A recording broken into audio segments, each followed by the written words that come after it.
Widow was hired to cook for 6 children and their father, but she became the mother they wished for. She was no longer just a widow, a cook. She was a wife, a mother, a woman who had found her happily ever after in the most unlikely of places, proving that sometimes the greatest love stories are not the ones we seek, but the ones that find us when we least expect them. Her name was Elara, and the title of widow clung to her like a second skin, a constant, unwelcome reminder of a love lost to the cruel whims of fate. Her hands, though chapped and calloused from years of hard work, moved with a practiced grace as she kneaded a lump of dough, the rhythmic motion a small, familiar comfort in a world that had become anything but. A single, tear-stained letter lay on the corner of the worn wooden table, its contents both a lifeline and a leap into the unknown. It was a job offer, a chance to escape the suffocating pity of her small village and the ghost of a life that was no more. The position was simple enough, a cook for a man and his 6 children. But as Elara's gaze drifted to the smudged ink of the address, a place miles away from all she had ever known, a shiver of apprehension, mingled with a flicker of something akin to hope, traced its way down her spine. Little did she know, this journey would demand more from her than just her culinary skills. It would ask for the very pieces of her heart she thought were shattered beyond repair. The carriage ride was a blur of rolling hills and unfamiliar landscapes, each milestone a marker of the life she was leaving behind. The final destination was a sprawling yet somber-looking estate, its stone facade weathered by time and sorrow. A man, tall and broad-shouldered, with a face etched with a grief that mirrored her own, greeted her at the door. He was Arthur, the father of the 6 children she was to care for. His voice was a low rumble, laced with a wariness that seemed to seep into the very foundations of the house. He spoke of his late wife, Lillian, her name a whispered elegy on his lips, her presence a palpable absence in every room. The children, he explained, were a handful. 6 of them, ranging from the eldest, a boy of 16 with his father's brooding eyes, to the youngest, a girl of 5 with curls the color of spun gold and a silence that was more profound than any tantrum. They were, in essence, 6 little ghosts haunting the halls of their own home, their laughter silenced, their spirits dimmed by the loss of their mother. Arthur's request was simple: feed them, keep them out of trouble. He was a man drowning in his own grief, struggling to keep his head above the tumultuous waves of single fatherhood. He didn't need a replacement for Lillian. He just needed someone to fill the silence that had become their unwelcome companion. First few days were a study in quiet observation. The children were like a pack of wounded animals, wary and defensive. The eldest, Thomas, regarded her with a thinly veiled hostility, his every glance a challenge. He was the self-appointed guardian of his mother's memory, and he saw Ela as an intruder, a usurper of his mother's domain, the kitchen. He would stand in the doorway, his arms crossed, his eyes scrutinizing her every move as she navigated the unfamiliar space. He'd make snide remarks about her cooking, comparing it, always unfavorably, to his mother's. Mother used more time, he'd mutter, his voice dripping with disdain. Elara, however, refused to be baited. She met his hostility with a quiet patience, her calm demeanor a stark contrast to the storm raging within him. Then there were the twins. 10-year-old Lily and Leo, a whirlwind of mischievous energy that had been stifled by grief. They moved in a world of their own, their whispers and shared glances a secret language no one else could decipher. They tested Elara's boundaries with a series of pranks, a salt shaker filled with sugar, a frog in her apron pocket.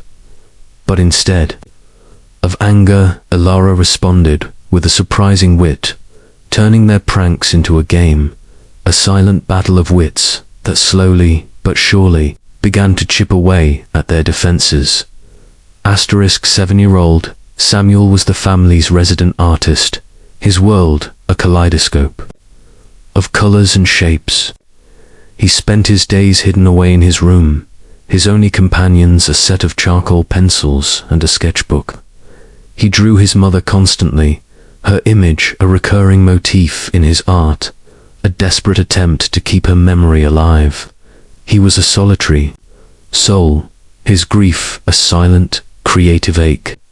Ilara, an artist in her own right with her culinary creations, recognized a kindred spirit in the boy.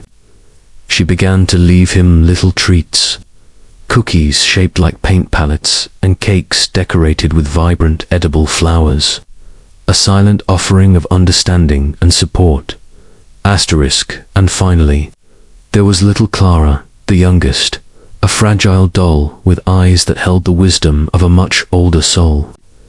She hadn't spoken a word since her mother's death, her silence a heavy shroud that enveloped the entire family.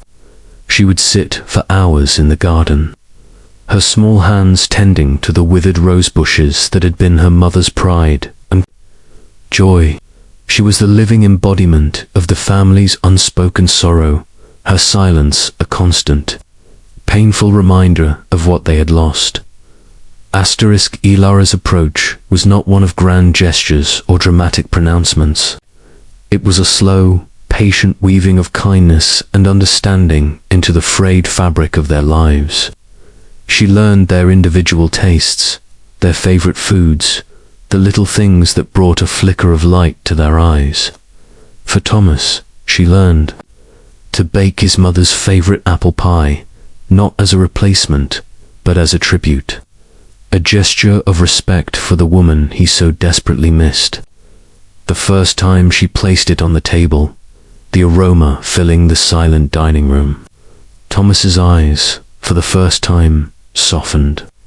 He didn't say a word, but the way he savored each bite was a silent acknowledgement, a truce in their unspoken war. For the twins, she invented a game of kitchen spies, enlisting their help in creating new recipes, their mischievous energy channeled into a creative, collaborative effort.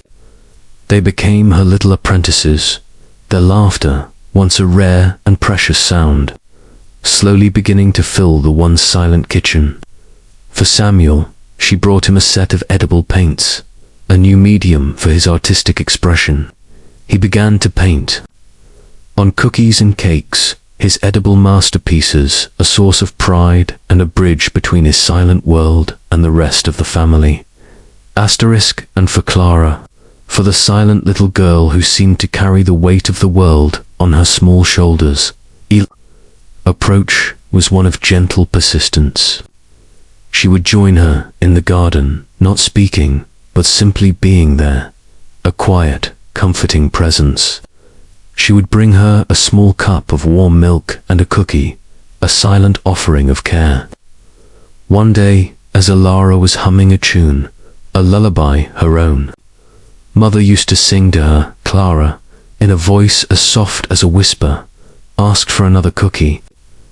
It was the first word she had spoken in months, a small, fragile sound that held the promise of a new beginning. Arthur, a silent observer of this slow, almost imperceptible transformation, found himself drawn to the quiet strength and unwavering compassion of the woman he had hired to be his cook. He saw the way his children were beginning to heal, the way laughter was slowly but surely replacing the heavy silence that had suffocated their home.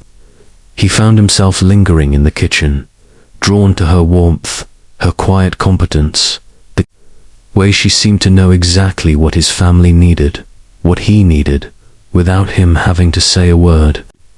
He started to talk to her, not as an employer, but as a confidant, sharing his memories of Lillian, his fears for his children, the suffocating weight of his own grief. And Alara, in turn, shared her own story of loss, her own journey through the dark labyrinth of sorrow. They found solace in their shared experiences, a common ground where their two broken hearts could begin to mend. The turning point. The moment that solidified Elara's place in their lives came on the anniversary of Lillian's death. The day was a heavy, oppressive blanket of grief, the children retreating into their own private worlds of sorrow. Arthur, unable to bear the weight of their collective pain, had locked himself in his study, the silence of the house a deafening roar. Alara, however, refused to let them drown in their sorrow. She gathered the children in the kitchen, her presence a beacon of calm in the storm of their emotions. She didn't offer empty platitudes or forced cheerfulness. Instead, she spoke of her own husband, of the pain of loss, of the importance of remembering, of celebrating the lives of those they had lost. Together, they decided to bake Lillian's favorite cake, a rich, decadent chocolate confection that was a testament to her love of life. Each child had a role to play. Thomas, his initial hostility long since melted away, measured the flour, his movements precise and confident. The twins, their usual boisterousness tempered by a quiet reverence, cracked the eggs. Samuel, with his artistic flair, decorated the cake with intricate chocolate shavings, a beautiful, edible tribute to the mother he so dearly missed. And little Clara, her voice still soft but no longer silent, sprinkled a handful of powdered sugar on top, a final, loving touch. When the cake was ready, they didn't eat it in the somber silence of the dining room. Instead, they took it to the garden, to the rose bushes that Clara had so lovingly tended to. They shared stories of Lillian, their memories, once painful, reminders of their loss, now a source of comfort and connection. They laughed, they cried, and for the first time since her death, they remembered her not with sorrow, but with a joy that was tinged with a gentle sadness. When Arthur finally emerged from his study, drawn by the sound of their laughter, he found his children, his broken, grieving children, gathered around Alara, their faces illuminated by the soft glow of the setting sun. He saw not a cook and her charges, but a family, a new, unconventional family, forged in the crucible of shared loss and a woman's unwavering love. In that moment, he knew, with a certainty that settled deep in his soul, that Alara was more than just a cook. She was the mother his children had wished for, the woman who had breathed life back into their home, the missing piece of their shattered hearts. Just as the seeds of a new, blended family were beginning to sprout, a storm cloud gathered on the horizon, threatening to uproot the fragile peace they had so carefully cultivated. The twist came in the form of a letter, not unlike the one that had first brought Alara to their door, but this one carried with it the chill of a past she thought she had buried. It was from her late husband's brother, a man as cold and calculating as her husband had been warm and kind. He was the executor of her husband's will, and the letter was a stark, cruel reminder of a clause she had long forgotten, a clause that was about to shatter her newfound happiness. The will stipulated that if Alara were to remarry or to enter into any form of domestic partnership, she would forfeit her inheritance, the modest sum that had been her only source of security since her husband's death. It was a cruel, controlling clause, a final, posthumous act of a man who had loved her, yes, but who had also been possessor of a jealous, insecure heart. Her brother-in-law, a man who had always resented her, who saw her as a gold digger, a woman who had stolen his brother's heart and his family's money, was now wielding this clause like a weapon, threatening to expose her, to ruin her, to take away the one thing that gave her a semblance of independence. The letter was a venomous diatribe, accusing her of bewitching Arthur, of preying on a grieving man and his vulnerable children. He threatened to come to the estate, to reveal her deception to Arthur, to paint her as a manipulative, money-hungry woman who was only after the family's fortune. The letter was a ticking time bomb, each word a second closer to an explosion that would shatter the fragile trust she had so carefully built with Arthur and his children. Elara was plunged into a maelstrom of fear and despair. The life she had, so painstakingly rebuilt, was about to be torn apart. She was faced with an impossible choice: confess the truth to Arthur and risk losing him and the children, the family she had come to love as her own, or live in fear of her brother. Threats, her happiness built on a foundation of lies. The thought of losing the children, of seeing the trust in their eyes replaced with betrayal, was a pain that was almost too much to bear. Her turmoil did not go unnoticed. Arthur, attuned to her every mood, sensed the change in her. The easy laughter, the quiet confidence, was replaced by annoying anxiety that shadowed her every move. The children, too, felt the shift in the emotional atmosphere of the house.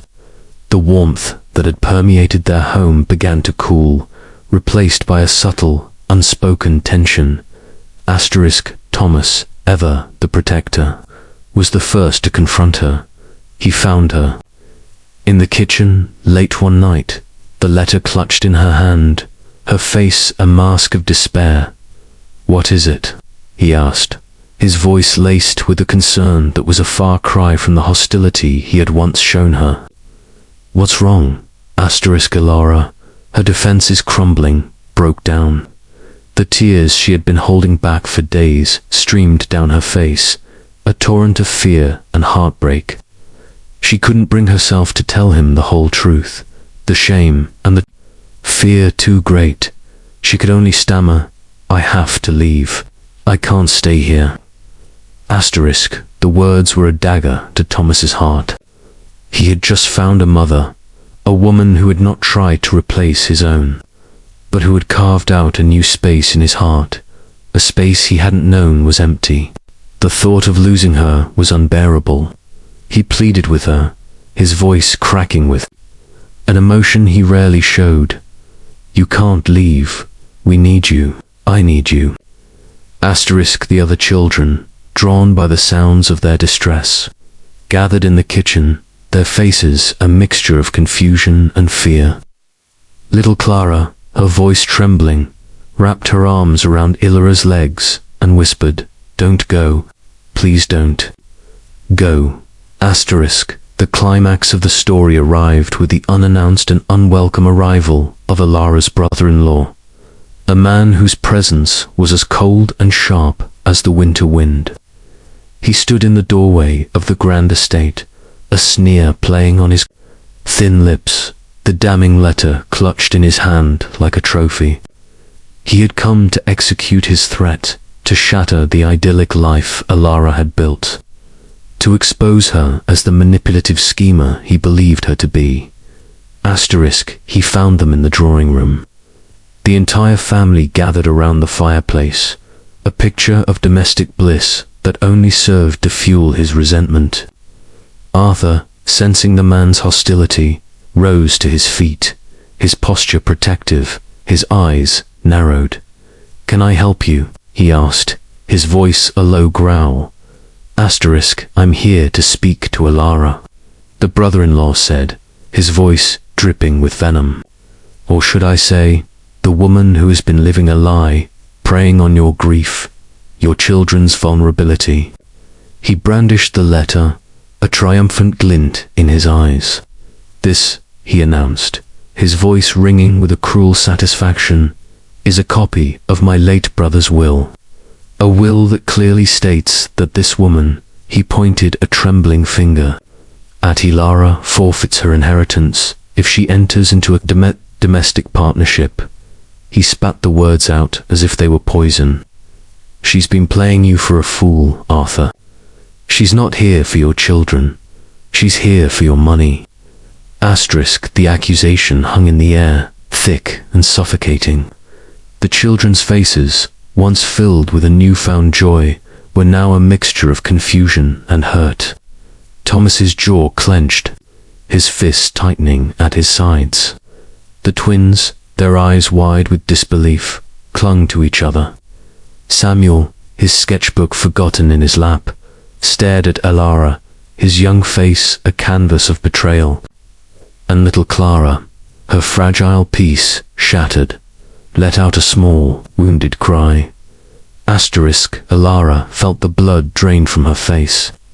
This was her worst fear realized, her carefully constructed world crumbling around her.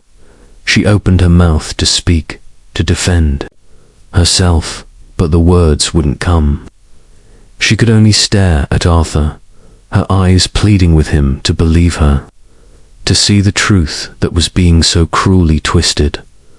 Asterisk, Arthur, his face a mask of controlled fury, took a step forward, his eyes never leaving the brother-in-law's. "Get out of my house," he said, his voice dangerously quiet. The brother-in-law laughed, a harsh, grating sound. "Not before you see her for what she really is. A conniving, gold-digging widow who, asterisk, he never got to finish his sentence. Thomas, his loyalty to Ilara overriding his initial shock, lunged at the man, his young face contorted with a rage that was years in the making. "You lie," he screamed, his voice cracking with a raw protective fury. "She's more of a mother to us than you could ever imagine." Asterisk, Arthur pulled Thomas back, his hand on his son's shoulder, a gesture of both restraint and support. He then turned his gaze back to the brother-in-law, his eyes burning with an intensity that made the man take a step back. "I know about the will," Arthur said, his voice calm but firm. Asterisk, a gasp escaped Ilara's lips. She stared at him, her heart pounding in her chest. Asterisk, Ilara told me everything, he continued, his voice softening as he looked at her. A look of unwavering trust and love in his eyes. "She told me about the cruel, controlling clause, about your threats, about your pathetic attempt to blackmail her." He took a step closer to Ilara, his hand finding hers, their fingers intertwining in a gesture of unity and defiance. "You see," he said, his voice ringing with a conviction that left no room for doubt. "Ilara's inheritance, or lack thereof, means nothing to me. What matters is the woman she is, the love she has brought back into this house, the mother she has become to my children." Asterisk, he then turned to his children, his voice filled with a father's love and reassurance. "This man," he said, gesturing to the stunned brother-in-law, "is trying to tear our family apart, but he will not succeed, because what we have," he looked from Ilara to his children, his gaze encompassing them all, "is stronger than any lie, any threat, any amount of money." Asterisk, he then turned back to the brother-in-law, his voice once again a low, dangerous growl. "Now, for the last time, get out of my house, and if you ever come near my family again, you will have to answer to me." Asterisk, the brother-in-law, his face pale with a mixture of shock and defeat, stumbled backwards, his threats, his accusations, turning to ash in his mouth. He had come to destroy Ilara, to expose her as a fraud, but instead he had only succeeded in solidifying her place in the family, in revealing the true depths of their love and loyalty to her. He turned and fled, his departure as pathetic and cowardly as his arrival had been arrogant and cruel. In the aftermath of the confrontation, a quiet, profound sense of peace settled over the family. The storm had passed, and in its wake, the bonds that held them together were stronger, more resilient than ever before. Alara, her face streaked with tears of relief and gratitude, looked at Arthur, at the children who had so fiercely defended her anew, with a certainty that resonated in the very core of her being, that she was home. The title of widow no longer defined her. She was a wife, a mother, a woman who had found love and family in the most unexpected of places. The falling action of the story unfolds in the warm, quiet aftermath of the confrontation. The brother-in-law's venomous accusations, instead of tearing them apart, had served as a crucible, forging their bond into something unbreakable. The children, having witnessed Ilare's vulnerability and Arthur's unwavering defense of her, saw her not just as a caregiver, but as a cherished and integral part of their family. A mother in every sense of the word. In the days that followed, a new, easy rhythm settled into the house. The lingering shadows of grief, while not entirely gone, were now interwoven with threads of laughter and light. Thomas, his initial hostility a distant memory, became Alara's staunchest ally, often found in the kitchen. Not as a critic, but as an eager apprentice, learning the secrets of her recipes, the two of them sharing a comfortable, companionable silence. The twins, Lily and Leo, channeled their mischievous energy into planning a surprise welcome to the family party for Alara. They enlisted Samuel's artistic talents to create a banner that read, "To the best mother in the world," each letter a vibrant, colorful masterpiece.